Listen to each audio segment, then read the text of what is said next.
What's up and good afternoon sa inyo mga kampe. So today, i-review natin tong Clarus WL3. Ito ay isang camping and work light.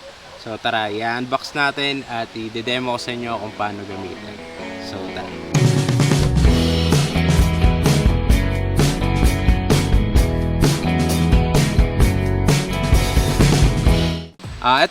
Nabuksan na natin to at nagamit na rin natin to. So napaka-solid na itong ilaw na to, napakalakas. Ngayon i-unbox lang natin para pag nag-avail kayo, alam nyo yung mga nasa loob nito. Sa box, makikita nyo yung illustration or yung drawing. Dito sa side, meron na rin siyang quick specification. And dito rin sa side, meron ding specification. I-unbox na natin, no?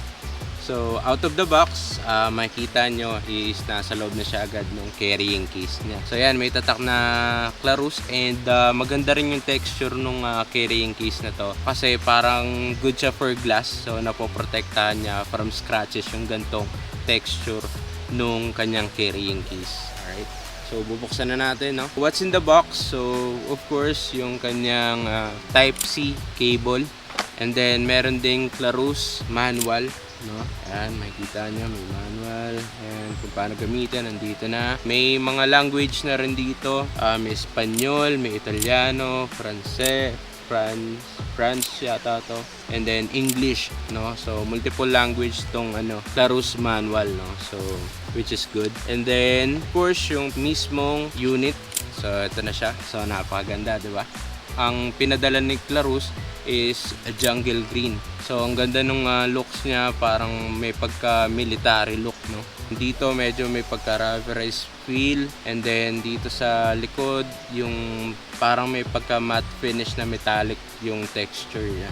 Alright. Ito makikita nyo, ito yung pinaka main light niya na LED. Meron din dito yung kanyang red light. And then dito sa top niya, kung makikita nyo, meron siyang cover. Ito ay USB Type-C and USB Type-A. So input and output na rin to, by the way. And then pwede na rin tong mabasa kasi ito ay IPX5, good for dust and water resistant. And by the way, dito naman sa likod niya, may tatlong button siya. So sa unang button is yung kanyang mismong power switch. Next is yung kanyang temperature. And then dito sa medyo baba is yung kanyang red light. Sa pang maganda rito, sa pinaka bottom niya, ito ay magnetic, no? Medyo may kabigatan din tong ilaw na to kasi it weighs 481 grams. Kahit 481 grams siya, malakas yung magnet at kayang-kaya niya yung weight nung mismong ilaw. And then dito sa ilalim, sa may magnet niya rin, may makikita ka rin na thread na pwede nyong ilagay sa tripod or kung ano mang kasya na sukat nung gantong thread. And then dito, kung makikita nyo, meron din siyang parang carabiner type na pwede nyong isabit sa mga awning nyo or kung ano man, diba? Isa pang magandang feature nito is pwedeng maiba yung angle niya up to 180 degrees, no?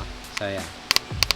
So depende sa, napaka-sturdy din, kahit i-gano mo sa ganyan, hindi naman siya agad-agad bumabagsak. Pwedeng sa taas, pwedeng ganyan, pwede mo i-magnet, then itutok mo sa baba. So yun, kayo bahala kung anong gusto nyo. Dito naman tayo kung paano gamitin to. So napakadali lang. Sa unang button, double click lang, yun yung pinaka main power niya. So yan, pag double click mo yan na. And then unang lumens niya is 120 lumens. Next is 300 lumens. Next is 750 lumens. And lastly is 1,500 lumens. Kung nakapili ka na ng lumens mo, let's say gusto mo lang ng 120 lumens, yung hindi masyadong malakas, pwede ka na dito lumipat sa kanyang next button is yung temperature, no? Ang temperature nito, say gusto mo ng 2700 Kelvin, so yan siya, medyo parang may pagka warm light. Meron ding 3500 Kelvin, so yan, medyo warm light din to. And 4500 Kelvin, medyo white na siya. And then yung pinaka last na temperature is 6500 Kelvin. So yan na siya, yung parang pinaka cold white niya na, ano. Next naman natin yung third button niya is yung kanyang red light. So dalawa lang naman yung option niya, so double click lang din. So yan na, may red light ka na. Next, single press na lang din. So ang single press niya is yung parang blinking red. So yan lang yung option niya. And then yung third na pindot mo is turn off na, no? Alright, isa pa sa nagustuhan ko palang feature nito, pwede mo rin siyang gamitin as power bank. At saka ang gusto ko rin dito, fast charger siya, no? Type A and Type C siya, no? Pwedeng input and output. So napakaganda na ito, nagamit na natin na ilang beses to kagabi at saka nung last camping natin. So napaka-solid. Kayang-kayang illuminate yung setup mo. Yun, at saka multi-purpose nga siya. Hindi lang siya good for camping and outdoor. Pwede mo rin siya gamitin kung nagme-mekaniko ka, if you're doing electrical things, 'di ba? Or construction. So pwede siya, kaya rin siya tinawag na work light. So yun, napaka-solid na ito, no? Ilalagay ko sa link yung description. Check yung website nila. So napaka-solid ng website ng Clarus. More on tactical, flashlight, camping lights, lahat ng mga ginagamit natin ngayon na ilaw is from Clarus. Talagang multi-purpose talaga siya. Definitely I recommend this light, especially pagka nagka-camp. Alright, so yun, sana yung gustuhan yung video natin. Leave a like and comment, and yun, hanggang sa muli, camp out.